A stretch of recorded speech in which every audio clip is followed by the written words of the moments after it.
了黑鹰系的邓玄。赵龙是谁？就是你这个练气器，听说杀了我弟弟赵龙的，就别藏头缩尾的了。成了尾了！不是现在怎么缩尾了？却连他的名字都不知道！你杀了我弟弟！兄，我也来帮你。就这？不可能！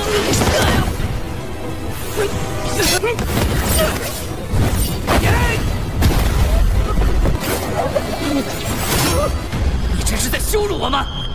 练气器。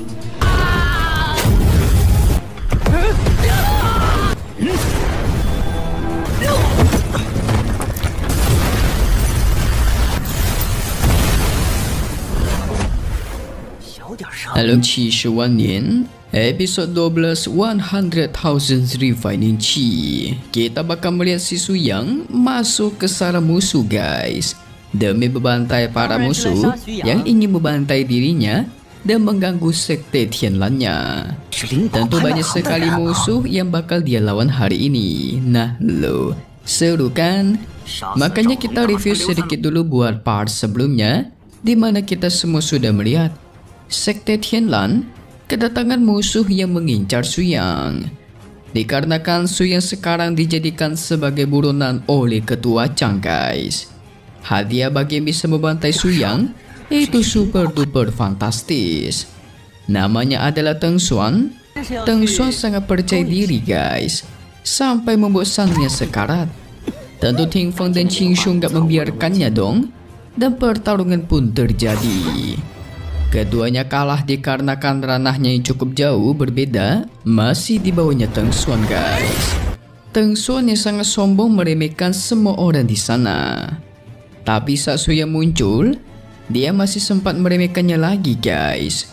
Suyang yang tidak terima melihat muridnya disakiti, dia pun langsung menunjukkan kekuatannya.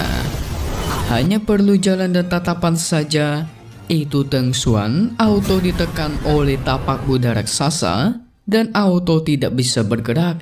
Teng Xuan tidak percaya apa yang dia saksikan. Bisa-bisanya ranah tahap pemurnian Qi bisa melakukan ini semua sampai menekan dirinya guys, sehingga tuer. Itu Teng Xuan auto jadi debu dong, dibantai tanpa perlu menyentuh. Mantap. Sehingga setelah ini Suyang yang bakalan pergi ke rumah lelang Limpau untuk mencari ketua Chang yang berusaha membantai dirinya guys. Pedang ini dikatakan bisa menciptakan ledakan api luar biasa, tergantung kepada ranah dan kekuatan spiritual penggunanya guys. Pabukan harga dimulai dari 2000 manik-manik emas. Penawaran pun terus terjadi, sampai-sampai 10.000 manik emas ditawarkan. Tentu itu membuat semua orang panik karena harganya sudah cukup tinggi. Namun tiba-tiba ada yang menawar 1 juta manik-manik emas. Dan itu mengejutkan semua orang dong. Orang mana coba yang menawarkan senjata pedang tingkat menengah sampai 1 juta manik emas? Itu bodoh atau gila ya? Begitulah kata mereka guys. Yes, itu adalah Lord Suyang kita. Sudah 1 juta manik emas, tentu nggak ada orang yang ingin menawar lagi. Sehingga dalam ketukan ketiga, pedang Yan Ho pun terjual kepada Suyang. Dalam hati sang pembawa lelang pun bertanya-tanya, orang bodoh dari mana ini? Puluhan ribu manik emas buat pedang ini saja itu sudah terhitung sangat tinggi. Ini malah nawar sampai 1 juta manik emas. Benar-benar tidak terfikirkan, kata sang pembawa acara guys. Namun ketika pedang itu mau diserahkan, Suyang membakarnya dengan kekuatan spiritualnya. Baginya senjata kualitas rendah semacam ini tidak pantas untuk dia pegang guys. Mantap.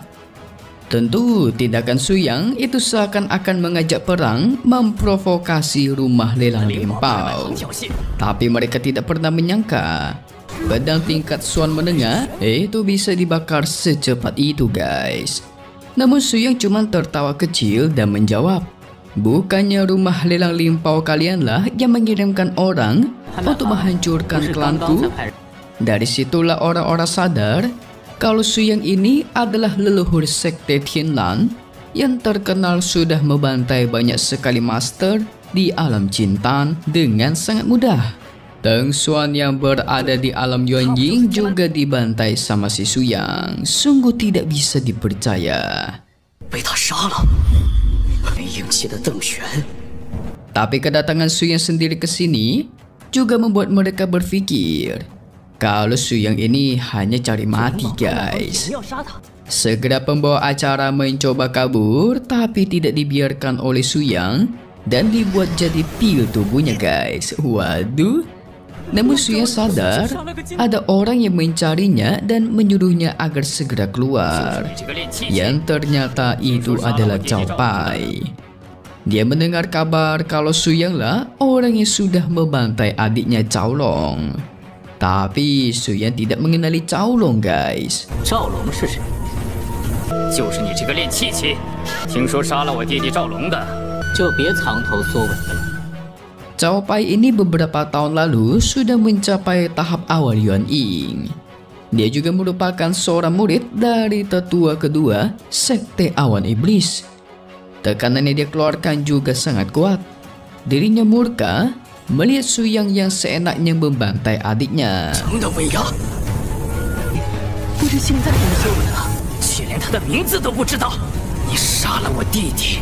Sehingga serangan pun dilancarkan, tidak hanya satu. Teman seperguranya pun ikutan membantu dalam membakar Suyang, guys.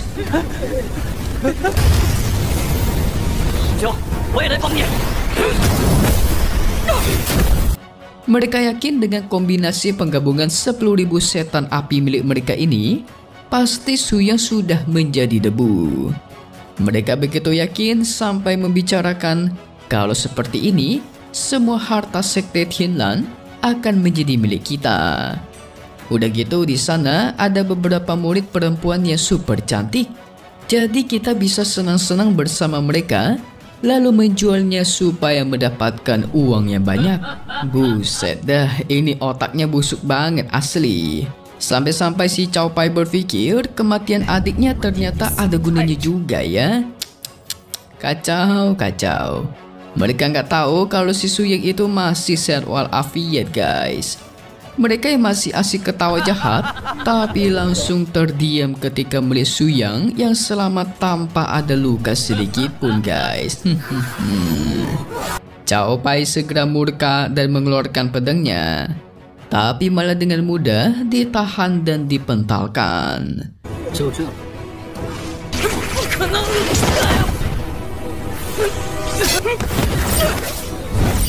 Temannya gak mau kalah dan segera menyerang, namun malah dijadikan abu sama si Suyang, guys. Cao Pai tentu tidak terima murid seperguruannya itu dibantai.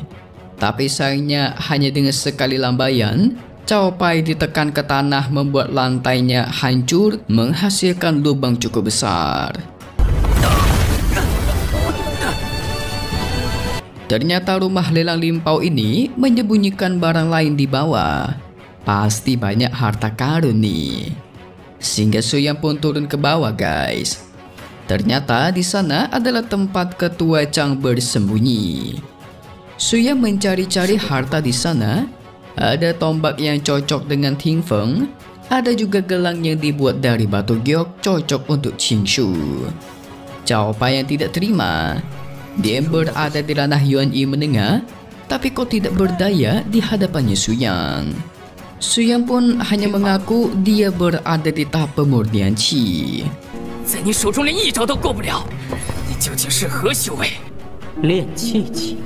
Itu membuat Cao Pai tidak terima dong. Dirinya merasa penghinaan, guys. Sehingga Cao Pai berjanji bakal balas dendam di masa depan. Hah? Kata siapa, aku akan membiarkanmu kabur hari ini, kata Suyang. Mendengar itu, Cao Pai memastikan kalau dirinya merupakan satu-satunya murid tetua kedua dari sekte awan iblis. Murid jenius yang sangat dihargai. Apalagi sekte awan iblis itu adalah sekte kuno yang sangat kuat. Jadi kalau sampai Cao Pai meninggal di tangannya Su Yang, pasti Su Yang tidak akan mampu menahan konsekuensi resikonya. Begitulah kata dia, guys. 魔云宗内的天才。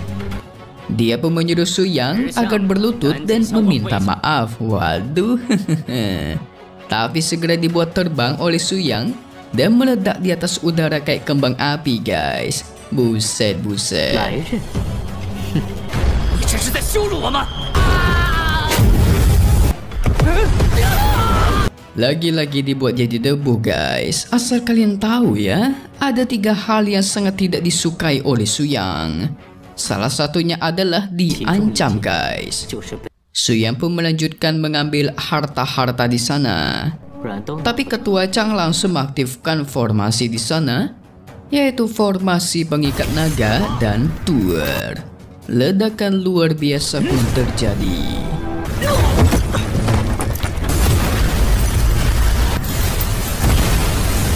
Sudah dipastikan Su Yang bakal terbantai dikarenakan ini, guys. Kata siapa? Ternyata Su Yang juga masih walafiat, tidak ada luka sama sekali. 我杀了他！ Su Yang pun melanjutkan, hal kedua yang sangat dia benci adalah ketika orang mengganggu dirinya yang sedang asik mengumpulkan harta dan tuer. 我讨厌的第二件事，死。 Ketua Chang pun dihilangkan dari dunia ini, guys. Jadi kalau dihitung-hitung 1, 2, 3, 4, ada 4 orang yang sudah dijadikan abu hari ini oleh si Su Yang, guys. Setelah mengumpulkan semua harta di sana, walaupun cuma setengahnya saja, karena kan sisanya hancur dan terbakar, guys.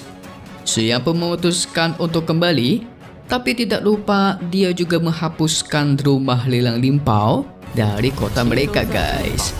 Ini baru balas dendam ya. Orangnya dibantai, tempatnya pun dihancurkan. Sekali balas dendam hancur semua, jangan tanggung-tanggung, guys. Namun Mimi yakin nggak lama lagi Su Yang bakal melawan para tetua dari sekte kuno, yaitu sekte awan iblis. Cepat atau lambat, berita kematian murid mereka itu bakal tersebar. Dan Su Yang lah yang bakal diincar, guys. Hihihi. Wait. Jangan kemana-mana dulu dong. Mari kita masuk ke bagai spoiler buat part 11, episode 13 di hari Selasa lagi, guys. Singkatnya, ada seseorang yang bakal datang ke sekte Tianlan dan memberikan penawaran setiap bulan, di mana setiap bulannya itu bakal diberikan pil-pil kepada sekte Tianlan. Entah buat damai atau kerjasama nih, guys. Mungkin lebih tepatnya kerjasama biasa ya.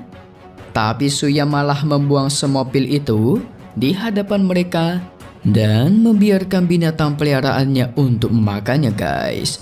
Dan tentu setelah perlakuan Su Yang, bakal ada pasukan yang dikirimkan untuk menghancurkan sekte Tianlan. Lagi-lagi musuh baru nih, guys. Suka benar mencari masalah dengan sekte Tianlan ya. Kali ini selain Qingshu dan Ting Feng, si Kong Yan juga bakal turun tangan untuk bertarung nih, guys. Mantap.